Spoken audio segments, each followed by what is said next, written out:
Magandang gabi, sir. Magandang gabi, sir. Hoy! Ay! Ano ginagawa? Tay! Sino naman kausap mo dyan?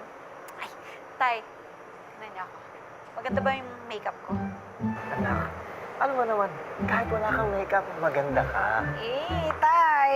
Salamat. Siyempre, mana ako sa inyo, Tay.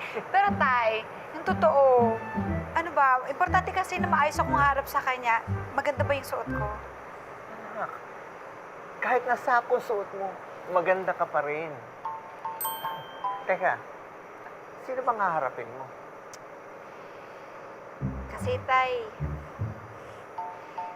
inaaya po kasi ako makipag-date ni Sir Glenn.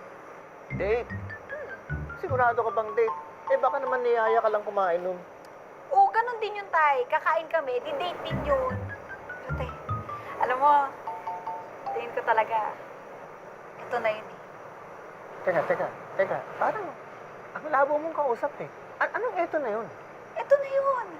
Magtatapat na sa akin si Sir Glenn. Ano? Magtatapat agad? Teka, anong gagawin mo? Sasagutin mo? Sagot na agad, Tay. Ang OA nyo, ang advance nyo mag-isip. OA? Ako pang OA ngayon. Ikaw nga ang OA dyan eh. Makeup mo, yung pananamit mo, kung ano-ano pinagsasabi mo dyan. Eh, naku, Tay, ano ka ba? Eh, syempre, no, kailangan niya muna akong ligawan. Talagang Pilipina kaya ako. Diba? Bago yung oo ko. Basta anak, kung ano man ang hahanapin mo sa isang lalaki, sana, ang payo ko sa iyo, hanapin mo yung parang bellboy. Teka, bellboy? Oh, Bakit naman bellboy? eh, paano naman? Yan lalaking yan. Yan ang magiging katuwang mo sa pagbubuhat ng bagay ng buhay mo.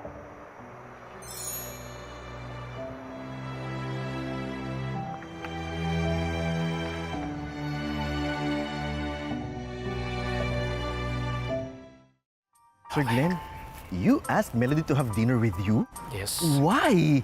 Sir, type niyo po ba siya? Liligawan niyo po ba siya? Sir, answer. Relax, Sir, relax. bakit? Relax. Masyado kang mabilis eh. Date ka agad, ligaw ka agad. Hindi ba pwedeng i-dinner ko lang siya dahil mabait siya, sa malasakit sa mga anak ko? Pwede bang ganun lang?